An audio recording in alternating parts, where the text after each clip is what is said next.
Welcome to My New BFF, a part of the Black Love Podcast Network. I am Codie Elaine Oliver, co-creator of Black Love with my husband, the other co-creator. And I'm joined here today by someone I know and love who, frankly, kind of is my BFF. Okay, don't tell her, but she's my BFF. It is my mom. My mom, Renee Higginbotham Brooks, who actually has another first name, but we won't share unless she wants to. My mother is a Howard University undergrad, Georgetown University law grad attorney who has had her own practice as long as I can remember, even though I know things happened before I existed. And mom to two, because I have an older sister. She is from, I'm going to say she's from Virginia, and then we'll dig into it in a minute. But then she moved to Texas when she met my dad at Howard University and they got married. And that is where I'm from and where she is visiting me today from. Fully vaccinated. Yay. Yes. Okay. So mommy, say hi. Hi. Your voice matters. Okay. First of all, I claim 3 places for you. If I meet someone from Danville, Virginia, Martinsville, Virginia, or Greensboro, North Carolina, I say, that's where my mom is from. That's right. But what's the story? I was born in Martinsville, Virginia. Okay. And my mom was from Danville, Virginia. Okay. Which was only 30 miles away. Okay. So. Fair. And I graduated from high school in Greensboro, North Carolina, because that's really close too. It's only about 40 miles from Martinsville, actually. Did you all actually live in Greensboro, or you just went to school in Greensboro because it was so close? No, my father, your grandfather. Yes, I know who that is. He was a instructor at A&T. North Carolina A&T, HBCU. Yes. Okay.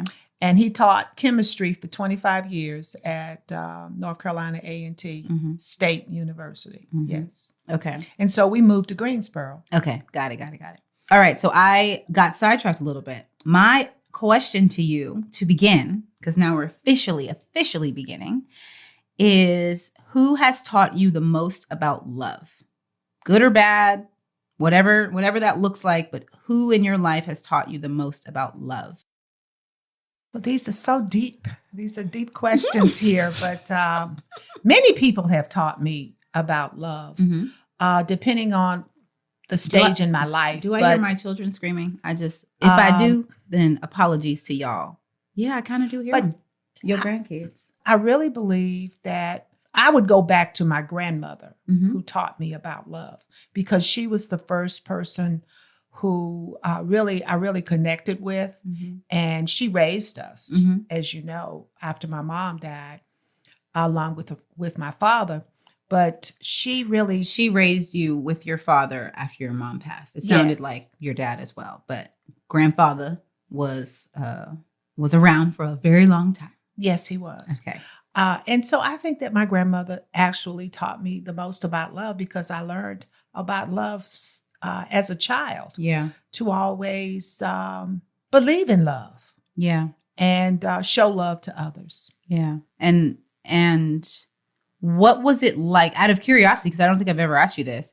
So and I always forget. So my great grandmother who raised you was my grandfather's mother. Yes. Okay. Yes. What kind of sacrifices did she have to make to raise 2 little girls? Well, that was really a lot, because she was about 60 years old when my mom died, and we were 7 and 8. And she took over and raised us. And the sacrifices included having to be the primary parent. When my father he had to go back to college to get an additional degree. So she took care of us just almost completely for a number of years. And Dad would come home on the weekends from Greensboro. Yeah. But she had to make sacrifices, such as she had to forego her life and getting married again.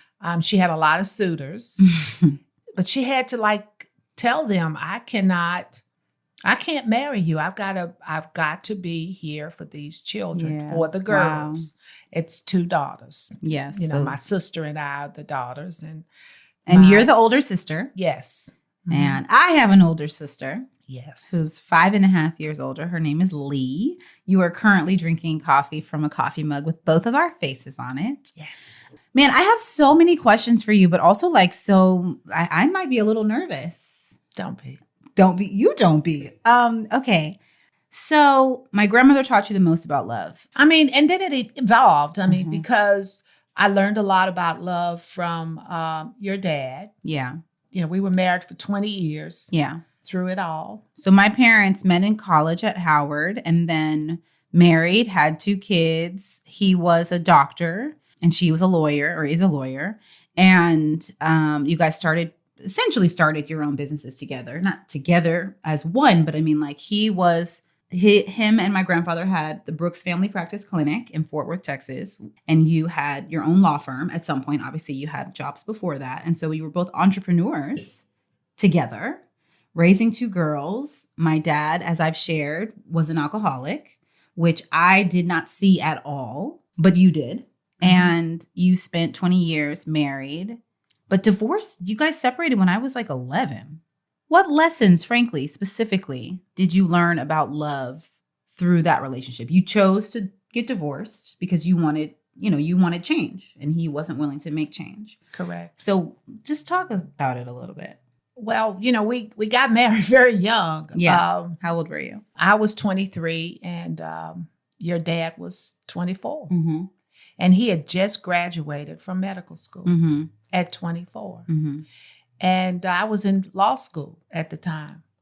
So we just fell in love. We got married, but we had a lot of responsibility in terms of our education. And so it was difficult, but we got through it, and we moved to Fort Worth, Texas after I finished Georgetown Law School. Mm-hmm. Was he at Howard Medical School at the same time that you were in Georgetown Law School?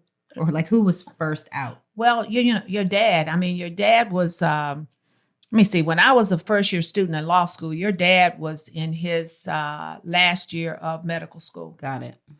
And then he had to do a residency as well. Yeah. But yeah, he got out of school first. He was several years ahead of me. Mm-hmm. But just speaking to the love, and I don't mean for me, it's not about the flowery stuff. Like, sure, that's part of it. But what we learn in relationships is all kinds of things, right? How to love ourselves better, how to set boundaries, I don't want to put words in your mouth. So I just want to understand from you, what about love, good or bad, did you learn in that relationship that you have taken into your life? Well, that you have to always consider someone, your partner's needs. Mm-hmm. And if you are committed to the relationship, if you are in love with the other person, then you want to be a part of their life in every possible way, and especially being supportive of them and what they need in their life. Yeah. And as a physician, I mean, that was a very, very demanding profession. And I just worked, I worked as a government lawyer, so I had regular hours and all that at first. Mm-hmm. But I was able to help your dad with his practice in terms of always trying to talk to the patients when they would call on the phone. Like himself. Which doc? Is that what you're saying? Or you would talk to the patient? I talk to the patients. I have to sometimes. Yeah. And, just try to be helpful. I mean, he insisted on having a published number. And so we talked to patients all the time. It was a 24/7 job, really. So that took a lot of love, honey. Yeah, no, for sure. To do that. But I also, I always wanted to make sure that I knew what was important to him. Mm-hmm. Like he wanted to come home to a cooked, home cooked meal. And so I cooked a lot. What? You'd want to act like you forgot about everything. I did forget. Carry on about this cooking. I cooked at least 4 or 5 days a week, and nobody wanted leftovers. But he enjoyed that. That was a love to him. There's different ways that people express love, of course. And for him, it was doing things for him, such as preparing dinner at night. He always wanted me to do what your grandmother did, but I couldn't stay at home. That's the only other thing I couldn't do. I had to work. I really wanted to work, but I always wanted to make sure that he was taken care of and that you all were taken care of. And I mean, I used to buy all his clothes, Codie. Yes. That's what I do. I call both of them Lee, I mean Codie, or Codie, I mean Lee. That's my Yes. sister. So, yeah, I would buy all of his clothes. I pay all of the bills, just allowing him to practice medicine uninterrupted. Yeah. That was my goal, and he appreciated it. Yeah.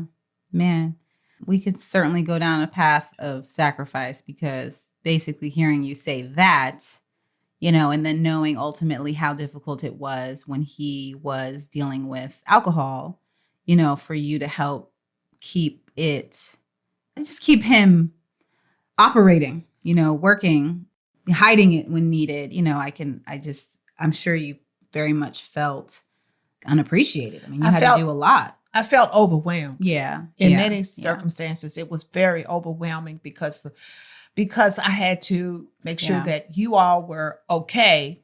Yeah. Even though I had to deal with him and not being able to, he was not being responsive possibly to the hospital or to patients. So I'm on the phone with the hospital. I'm on the phone with the patients. While you have your own business. You weren't a stay-at-home mom. No. And I mean, I used to tell my employees at my office, I said, look, it's 5:00. I'm going home to my real job. No. Because my real job was taking care of my children and my husband. Yeah. And quite honestly, he required, as the years progressed, a lot more care, because I had to make sure that he didn't do anything that would adversely affect his practice. Yeah. Okay. So I can't stress enough, and I speak for me, you can certainly comment, that, you know, my dad, you all got divorced. I was young enough that I didn't really see anything that you're talking about, the good or the bad. Sorry. Well, good. I did a good job there. You did. I feel like I did a good job. But that when you all got divorced, and I found out that he, you know, was an alcoholic and that he was going to rehab, I had no idea. And for me, my sister went to college, and then I was then like shuttled from house to house, right? Of course, visiting dad, visiting mom. And I got to spend a lot of time with you all individually. I always say that, you know, I got to know my parents as individuals, probably at a time where like you were not growing up, but like you were coming into a completely different space of who each of you was. And I feel very fortunate for that. I have no idea what it felt like from your side, but I do want to say, I can't stress enough how, you know, we were talking about a very difficult time, but my dad then got sober. I had an amazing relationship with him. My dad passed away when I was 29, but that I wanted to talk about it from your perspective, but I want to make sure that it's clear that we're not dogging Dr. Brooks, but from your perspective, I have a lot of questions for you. Yes, I can't even go all the things. So, just ask me, I in retrospect and very quickly, realized how fortunate and unique it was for me to be with you guys in this way. You know, it sucked at first. I'm like, my sister's gone, my parents are divorced, and I just got to be here going from house to house, pretending that I'm okay with it. But ultimately it was, you know, a gift. And I know that. I know that fully. But like from your perspective, I know that getting divorced wasn't what you wanted, right? You made a choice you made the best choice that, you know, you could for yourself. Was there a point that you felt like you hit a stride? Like you felt in a positive place personally, or even like saw the gifts that came from how life had changed? I understand it was not all gifts, but I want to try to pull out, you know, anything positive that you feel that experience and how your life, our lives all individually changed after the divorce. You know, I'm a very optimistic person. Yeah. And I'm always going to try to make things better, regardless of what the circumstances are. And, you know, as a lawyer, I take care of people and their problems. So the divorce was something that had to happen at that particular time. Right. I thought it would wake him up. Yeah. It eventually did, but it was after we were divorced. Yeah. Because we were separated for a while. But from a positive standpoint, it gave me an opportunity to feel like a whole person. Yeah. Instead of bifurcated through all these different roles that I had. So after the divorce, that was helpful to me. Yeah. And then your sister went to college. Yeah. And so she wasn't around, but you were. And I did worry about, the fact that you were going back and forth, but you always had an optimistic point of view as well. And you always at least acted like it was okay. But, I did the best I could to make it palatable to you and your sister. And one of the things is to never speak negatively about your father. Yeah. And, I always stress that to others too. Don't ever talk about your children's dad or mom negatively after a divorce, because it just hurts. It really, it's hurtful. It's not a loving thing to do. And I would say if ever, I mean, this is my little 2 cents, if ever speaking honestly seems negative, do it when your child is going to understand, right? Like, I feel like we've had a lot of conversations as I became an adult, but also it was after all of this time of me getting to know you and getting to know him, and also the kind of person that I am, that like I look at people as like a whole person. And so we are able to have conversations about things that happened that will never change how I view him, or you, because I get it. Like, we grown, y'all grown. Well, we were so young when we got married. Yeah. I mean, I had just graduated from college and I was in my first year of law school, which is extremely demanding. Yeah.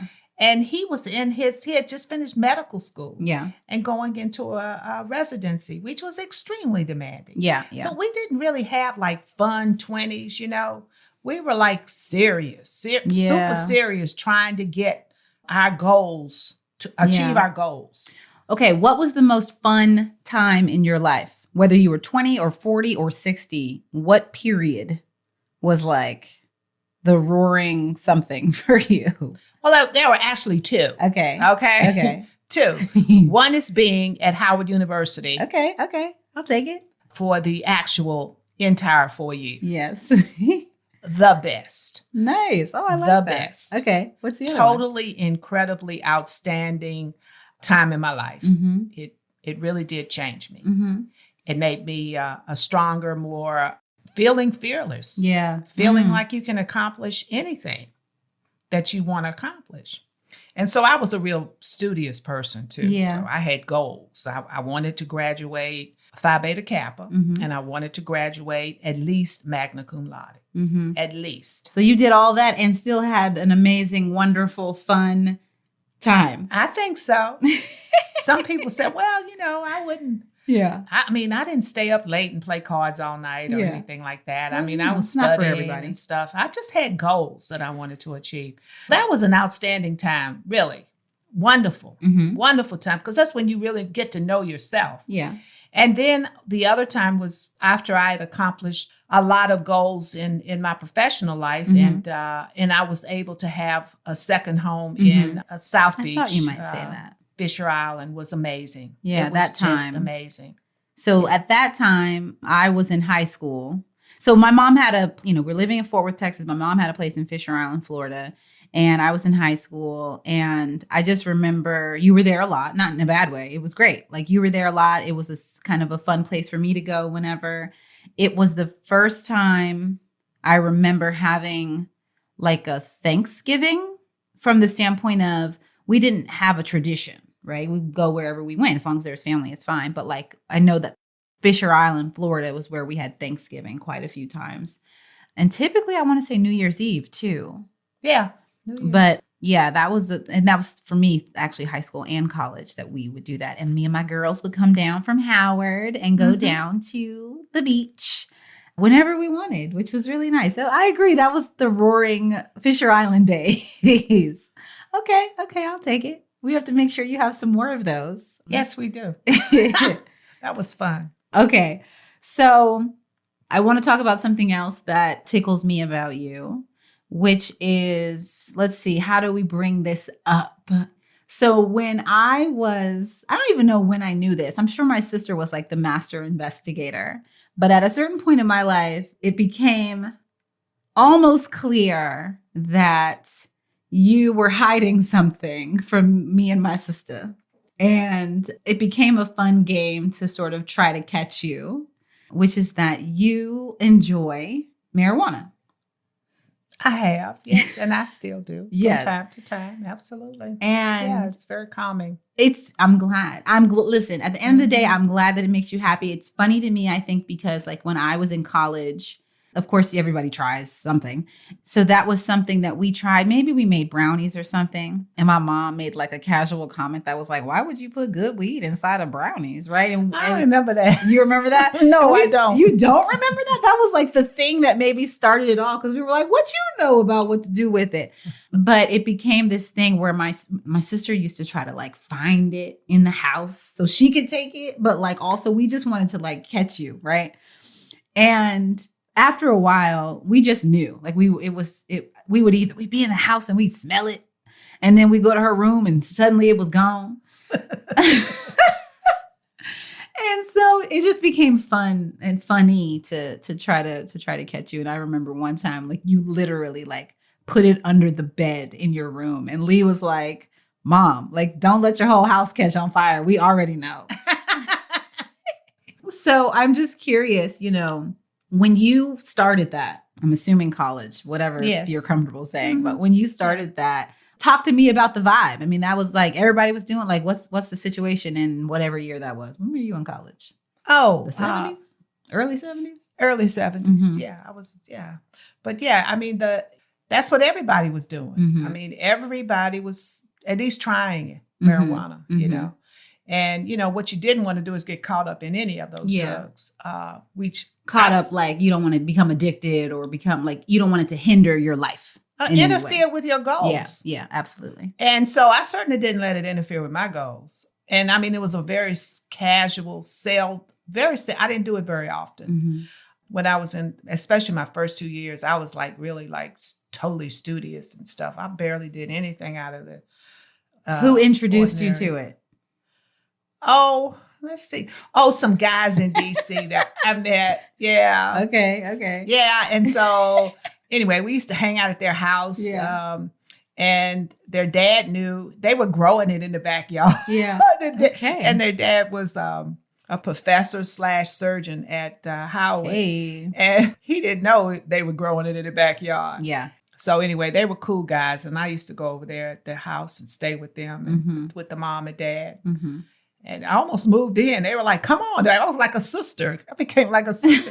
And so we would, that's when I really got introduced to it was when I went over to their house, to these guys' house. Was it something then that like you had to hide? Was it, okay, first off, was it illegal then? Like what's the... Oh, well, it was illegal, but nobody cared. I mean, right.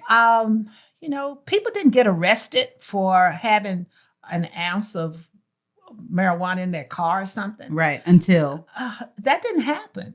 Mm-hmm. And like I went to University of Michigan in Ann Arbor to see the guy who I was just talking about, how I used to hang out at his dad's house where they lived in DC. And so he was like a track star at University of Michigan.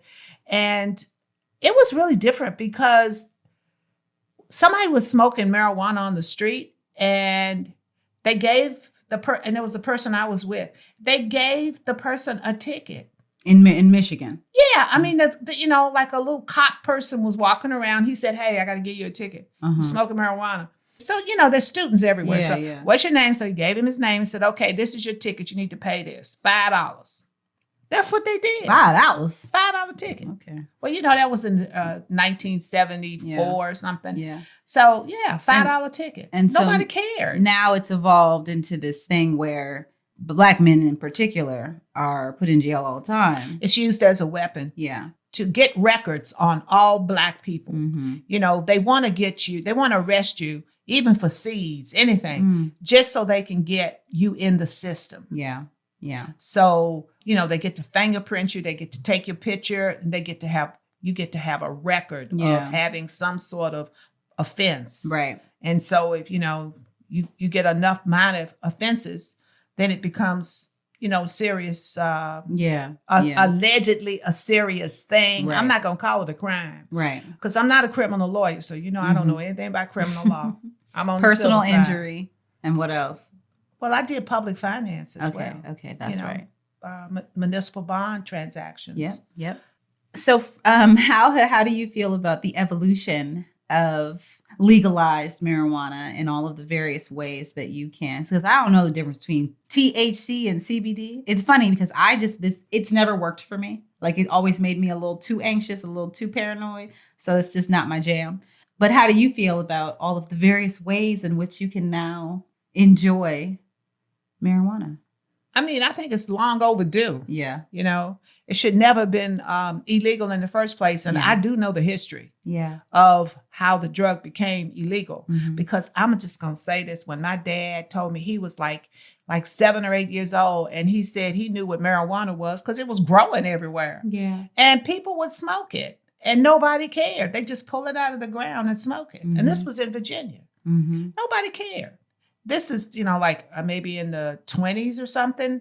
And, they had prohibition. And then that's when people really started smoking marijuana because they couldn't allegedly get alcohol. Most people could. So they would smoke marijuana. And Black people and American Indian people, because, American Indian people would smoke marijuana many, many, many centuries in this country. Mm-hmm. But so they ended up being the people that were selling it.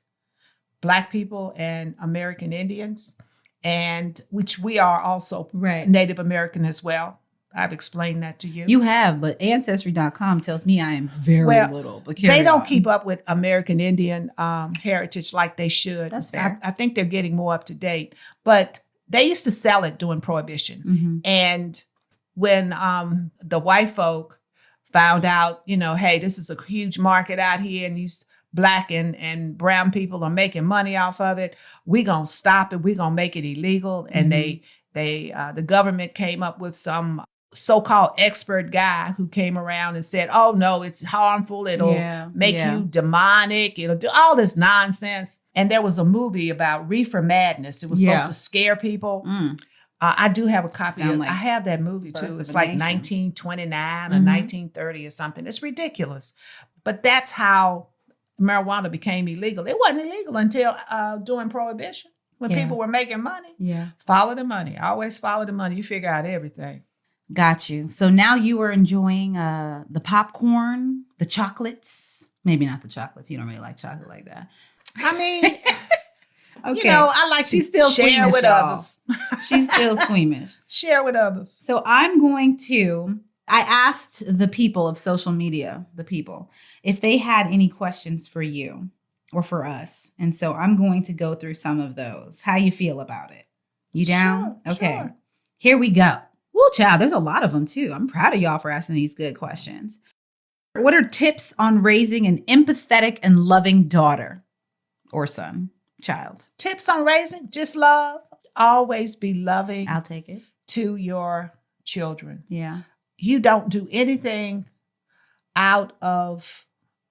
always do everything out of love. Yeah. When they do something wrong, you explain, this is not something you can do.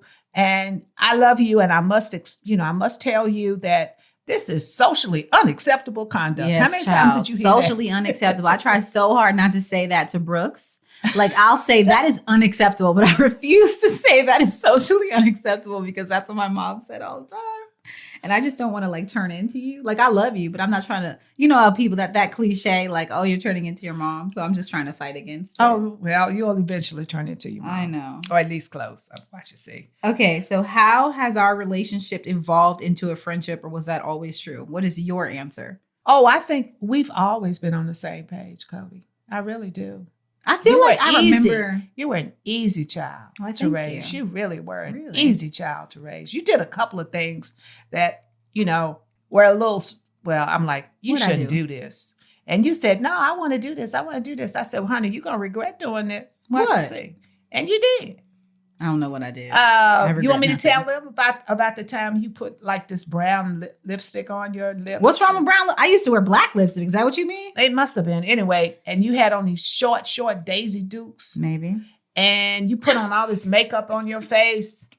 And I said, that is entirely too much. Where are you going? And you said, oh, I'm going with you. We're going downtown. Remember we went. So wait, you didn't stop me. You were just like, I said, Codie, that's too much. Mm-hmm. Take that stuff off. Mm-hmm. You're going to attract attention that you are not going to want to attract. You're going to be uncomfortable because you're going to attract the wrong kind of attention. I said that to you. You know, and you said, I know what I'm doing. I want to look like this. I want to look like, I said, okay, I'll let you do it. And boy, did you attract the wrong kind. I mean, really, there were guys and men looking, turning around. You felt so uncomfortable. Okay. You didn't do that again. You didn't do it again. Right. The key to let your kids do the thing you know is wrong so they can feel it. Every now and then. But wait, that's not the question. How did our relationship evolve into a friendship, or was that always the case? I think it was pretty much always the case. I didn't get the impression that you were like mad with me. I feel like we fought about something. And maybe the reason that it stays in my mind is because I probably feel bad about it. But I feel like, didn't we fight? Like, I remember being in my room one time and I might have, this is the memory in my head. I think I kicked you. You don't remember that? No. I feel like we Girl, if you maybe not kicked you, but maybe kicked at you. I have it in my head. At me, but I didn't see it. And maybe I just feel bad about it. And that's why it just stays in my mind. Like, what were we fighting about? I don't know. Okay, fine. That's not a thing. I would say my answer for that is what I said earlier. I just felt like spending so much time alone with each of you. It was just like a requirement that it was no longer, y'all were still mom and dad. There's no part of me that feels like we were homies and I was just doing whatever I wanted. But I just feel like any facade was just stripped away. It was just we talking as people. And not as I'm the boss and you're the child. I just don't feel like that was how we communicated. When you're divorced and you're trying, you're raising children, you just cannot just stay away from trying to be too bossy. Yeah. I mean, I think that's probably the case when you're not divorced, right? Yeah, but but it might be more sensitive when you are because you just want to make sure you have that communication open. Constantly. And honey, I tried my best to have the communication open with you because I figured if I had all your girlfriends around you all the time and I was around you too, I would know what was going on.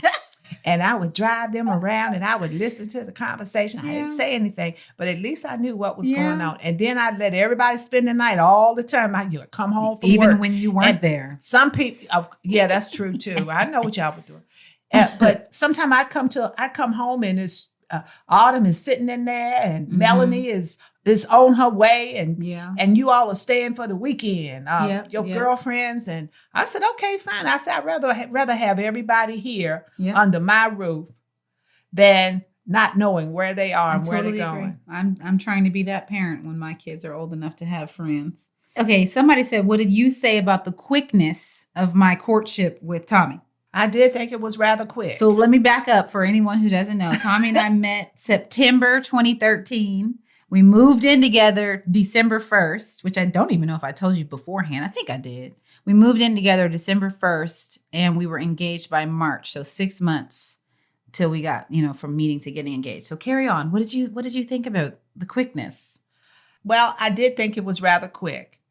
But at your age, I felt like you were mature enough to make those kind of decisions about 30. what you wanted to do. Yeah. So it wasn't like you were 23 like I was. Yeah. And I made a decision. But I mean, me and your dad and I, we also met in March and moved in together in June. Yeah. And, but we didn't get married until a year later. Yeah. But that's what a lot of people were doing. When I was young. They were moved, they lived together. Yeah. So we lived together for a year and then we got married. But at your age, I said, she knows what she's doing. And I met Tommy and Tommy seemed like a great guy for you. Mm-hmm. I thought it was wonderful. Okay. Yeah. Yeah, that's pretty much how I remember it. Everybody kind of thought it was great. But he came home for Christmas. So we met September. He came home to Texas for Christmas Eve. We have a Christmas Eve party. You had a Christmas Eve party every year. Well, Tommy came home for that. No, I know, but it's it was your party, but I was for sure the co-host as a grown-up. And so that he came home and a lot of people got to meet him. And it was right after my dad died. So everybody was there just trying to be around. So he got to meet everybody. How do you feel about my parenting style? Well, you're just like all the rest of these young people. They think they know how to raise children. Oh, okay. and that they can't benefit from, my mom and dad's perspective on how to do things. That's not true. But it's ingrained in you to have your mom's perspective. I know that. And I see that in how you parent. Yeah. I really do. I think there's probably also a window, right? When parents have like toddlers where the grandparent is like kind of always wrong because there is like the principles that you instill in me are there. And that's probably, yes, I would say for sure how I parent my kids. But when it comes to diapers, when it comes to naps, like the minutia that is required of these little people, it's like, I love you, but that was 30 some odd years ago. Don't be trying to tell me what to do when these kids won't go to sleep, So I think that is probably what a lot of parents and grandparents run into in terms of like clashing, is just the minutia of this period. And also as a grandparent now, I just want to do everything they want instead of trying to discipline them. Yes, I want to just play with them. Yes, you do. So someone has asked about like favorite lessons and things that you taught me. And it's funny, we talked about this recently, that after Kamala was elected and she made that comment, or she said it before, about her mom had told her that, you're going to be the first to do a lot of things in your life. Just don't be the last, right? And I had been thinking about like, what did my parents teach me? I've thought about this many times. Like, what is a thing that I can say I got from my parents? And I love you guys to death. And there's so much good and so much joy and so much I appreciate about who you both are. But I don't have like a lesson, right? Or at least I didn't. I thought about it recently and I came up with something, but like I didn't have like that one thing that you instilled in me. So I'll say what I now know it to be, but I want to know is there anything that you felt that you try, like one consistent thing that's like, I wanted to instill this in you guys, or even that you see now that you're just like, this is the result of my parenting or how I, raised you? There's probably a lot of lessons that I tried to instill in you, including to be kind and loving to others, always. First, that is your first reaction to others, is to be kind and loving. You did that. I think that you also received from your parents a very strong will to achieve your goals, whatever they are, and being an entrepreneur. Your parents were both very successful entrepreneurs. And you saw it, whether you realized it or not. I believe it had a tremendous impact on how you see yourself today. Yeah. And what you are doing. Yeah. We never, like your dad never had a job in his life. I did have a couple of jobs, but I worked as a lawyer for, over 40 years. And you saw the time, the effort, the commitment necessary for that type of perspective to be an entrepreneur, and you embraced it. And I'm glad that you did. I think that's really the wave of the future, is to be independent contractors, not to really have jobs. And you and your sister are ahead of the game because you saw that. You experienced that growing up. To take care of yourself. I think I taught you that too. Always to take care of yourself, to be independent in that regard. So when I thought about it fairly recently, and we talked about it a little bit the last time you were here, I feel like what I got from you guys, hands down, and there's no one thing. It's like literally, there's no one thing that did this. And it was literally like how you operated, what you exude, who you are. But it's like my commitment to Black people. That is what I got from you all. Yes. I say Black excellence, because between Howard and the HBCU connection and my dad having a family practice clinic that serviced the Black community specifically, to the point that, there were times that he and my grandfather didn't even take money because it was like, we gonna help Black people. And if they sick, they need care. And, I know that you as a lawyer, most of your clients were also Black. And then the fact that you were on the board of Howard for 18 years, like just frankly, like the Blackity Blackness of that, without even saying, hey, this is what we do. I feel like that is the biggest takeaway for me that I didn't even realize, because it's not like you said anything like, I mean, you did. That's not true. You all said many things over the years, but I would just say it was so much that it was like breathing, right? It was like, here's your lunch, love Black people, like it was just that straightforward. And so that's what I realized. I mean, I don't have a cute line for it like Kamala and her mom, but like, that's what I feel like has been it became so clear to me fairly recently. Well, yeah. And, somebody said something to me recently, and they said, in hindsight, would you have raised your children differently? Mm-hmm. Because you never even had a Black teacher until you went to Howard University. Right. I went to private schools my whole life, which I hated, but I was in Jack and Jill, thankfully. Yes, that's why you're in Jack and Jill. Mm-hmm. A lot of people, didn't grow up that way. And so we were always trying to make sure that you and your sister were exposed to Black world. Yeah. Because you came from Black world, and we are of Black world. Mm-hmm. And your dad never went to school with anybody other than Black people his entire life. Yeah. So we decided we needed to educate you all, inform you, make you comfortable with your Blackness at home. And we did that, I think, very well and continued it, even though we were divorced.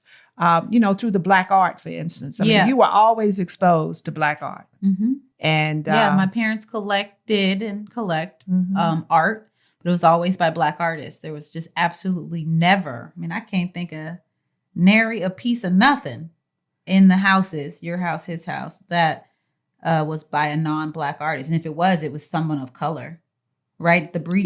Yes, we had what's burrito? I want to say Brazilian. Yeah. And we had some Native American art as well, but mostly African American, the greats, the great painters. Yeah.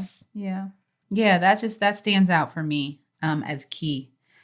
So you are my mama. You are my BFF.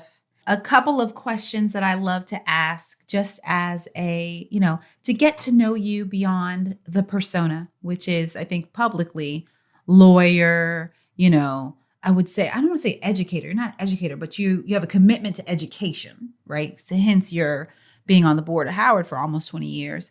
So a couple of questions just to get to know you in a different way. I probably know the answer, but you all don't. What does joy look like to you today? Not today like Friday, but today like in your life, in this current life. Well, I decided my other name was Joy. Yes, you did. So I want to be called Joy. Mm-hmm, mm-hmm. But Joy is my family. And my family, meaning you and your husband, you and Tommy, and Aristotle and Langston and Brooks, as well as your sister and her husband, Chris. And Gavin and Caleb and Dylan, 6 grandsons and 2 wonderful daughters and 2 wonderful son-in-laws. I am blessed. And Aunt Sissy. That is my joy. And my sister. Don't let me forget my sister. Sissy. Yes. Charmian. Yes, Charmian, which is also your mom's name, and Sissy's name, I'm going to put her whole name on blast, Charmian Elaine Higginbotham, and my middle name is also Elaine, and y'all have an Aunt Elaine, who is your grandmother's sister, so I love family Your names. grandmother's sister. My grandmother's sister, yes, of course. Your mama's sister, and I really love that about my name and our names, and it's part of why Brooks's name, it's part of why my son is named Brooks, which is my maiden name, and his middle name, as well as all of my children's middle name, is Edward, which is Tommy's middle name. So we just out here don't have the same names. Okay, so what failure have you learned the most from in your life? Well, I have tried to reinvent myself so many times in different ways professionally. Not even tried. You have. I really have. Mm-hmm. And there have been failures associated with that. Yeah. And, you pursue certain areas in your profession and it doesn't work. And so you just go on, you try something else. Mm-hmm. But the failures have taught me to believe in myself and continue to try new things, new and different things. And that's what I enjoy doing. Mm-hmm, mm-hmm. I have no regrets. Okay. Well, great. Yeah. So what can you do today that you were not capable of 5 years ago? Physically, emotionally, whatever. But what are you capable of today that you were not capable of 5 years ago? 5 years ago. Oh, I can get into a long thing about all this, about letting go of ego. I think that's your valid. ego follows you all your life and it harms you. It can destroy you. Letting go of ego and having more humility and understanding that nothing is perfect and never will be, and enjoy the journey. There really is no destination. And just let go, let God. Every day I wake up and I say, God, I'm very grateful. I want to always be grateful. And I'm grateful because I woke up today and I feel good and I have no pain. And, I've had health challenges and I'm very happy to be here. And that gives me joy in my life. But just having an open, loving heart is what I pray for every day. Okay. That's a good thing to pray for. And to remind ourselves to... And don't judge. That's another thing. Yeah. As a lawyer, you're taught to judge. Yeah. You're constantly judging everything. And that's your profession. But I try not to do that. Judge everything. Yeah. And let go of the ego, because judging and your ego go hand in hand. And your ego will kill you if it gets too out of whack. It really will. It'll destroy you internally. I have a question. You grew up in the 50s. You were born in the 50s, put it that way. So you grew up in probably the 60s. What does it feel like to you to see the progress or lack thereof in how Black people are treated in America? Well, I see it as a terrible progression of events that should never have happened. I mean, I felt like, I believe we were very sheltered when we were growing up, because we lived in a segregated environment. So we had very little interaction with white people. Yeah. We became accustomed to the colored entrances and the colored water fountains and that sort of thing. And we were never confronted with racism, really, unless we interacted with those people. So it was a very sheltered situation. I think people in general were more tolerant of each other. That's from my perspective, but I was very sheltered growing up. I really feel that way. Well, people were more tolerant of each other, and you were accustomed to, colored this and colored that. You were accustomed to colored this and colored that, but there was still lynching in the 50s.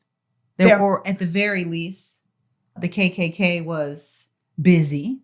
There was KKK, but I mean, they came to Martinsville one time and they passed out flyers. Yeah. But I mean, they were bold and busy. We weren't fearful. Yeah. But I just mean, when you look at where we are now, does it feel like progress? No, it doesn't, especially with respect to how Black people have been treated. It seemed like, you had the Civil Rights Act, the Voting Rights Act, and it seemed like things were opening up. And, we could now go to restaurants and hotels and all these places, because growing up, we couldn't do that. Right. I mean, you go on a trip, you carried your food with you and you sat, on the side of the road and ate your food. Yeah. And you couldn't stay in any hotels, because we would go north and everything was different. Like, we're in the north now. But that all changed with integration, and that's when the friction started. And it just seems like the so-called war on drugs was a facade just to arrest Black people, incarcerate Black people, keep Black people from achieving and being considered equal to white people. I mean, I believe it was set up that way, to the war on drugs, to get Black people incarcerated. Yeah. Take them out of the system, so to speak, so they, you didn't have to worry about them getting any jobs or anything. You can't work, you're ex-felon, they take your vote away. All of this is new. Yeah. And the way police treat Black people now is not like they did before, not according to my perspective and what I saw. So how do we as parents, right, me as mom, how do we have hope? Like, what is the feeling that you held on to while parenting for the last how old is my sister? 42? For the last 42 or 3 years. Ooh, child, you've been a parent for a long time. I've been a parent but what is that feeling for you, knowing that your children are in this world that is continuously racist, and it does not seem everything that looks like progress is fake or 2 steps forward and 3 steps back? How do we parent amidst this? Well, it's up to you to instill in your children belief in themselves. And never give up. And to continue to be optimistic with your eyes wide open. Like I said, believe in yourself and be strong in terms of your commitments to certain ideals that you have, and do not let anyone put you down. It seems hard right now and all that, but you know what? Let's face it, Black folk been in this country since 1619, and it's been hard ever since then. Yeah. So everybody I would hate to have lived in the 1800s and been a slave, or even after the Civil War. It was horrific. And I will say, my grandmama was born in 1899, and she used to tell us, she said, "Girl, I have forgot more than you ever gonna know." Because she saw so much stuff that she didn't even, we were sheltered. She wanted to make sure we didn't have to know about this or this to happen to you. Because they used to rape women, a lot of Black women. That's they would just pick you up, rape you, put you down, and hear you, it's awful what they did to people back in during segregation. It's hard to say that it's all that better now, but it really is. But you have to instill in your children a belief in themselves and hope that things will get better. Yeah. And they will. Yeah. They will one day. They get better, and then they, like you said, sometimes it's a regression involved, but come on. At least it's still better than it used to be. Yeah. It really is better than it used to be. Yeah. Okay. Well, we have to end on a positive note, which is that I appreciate you as my mama. I'm glad that you chose me, or I chose you, or however people think that goes. And I am just grateful for you, and you are my BFF. You are. We talk all the time, and I just love you. And thank you for making yourself vulnerable enough to sit here and do this podcast. And thank you to you all for listening.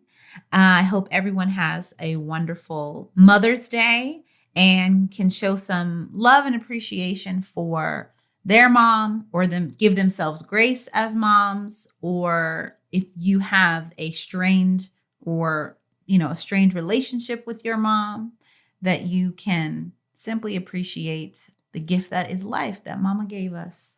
That's wonderful, Codie. Thanks, y'all. That's wonderful. And you are my BFF too. Oh. And you always will be. And I love you so much. Thank you, Mommy. I love you. All right, y'all. Let us know who you'd like to see as my new BFF by leaving a review. Don't forget to follow the podcast and leave a review. You can even tell us who you want to be my next new BFF. Also, watch Black Love Season 5 Fridays in May and June on OWN. It premieres Friday, May 14th.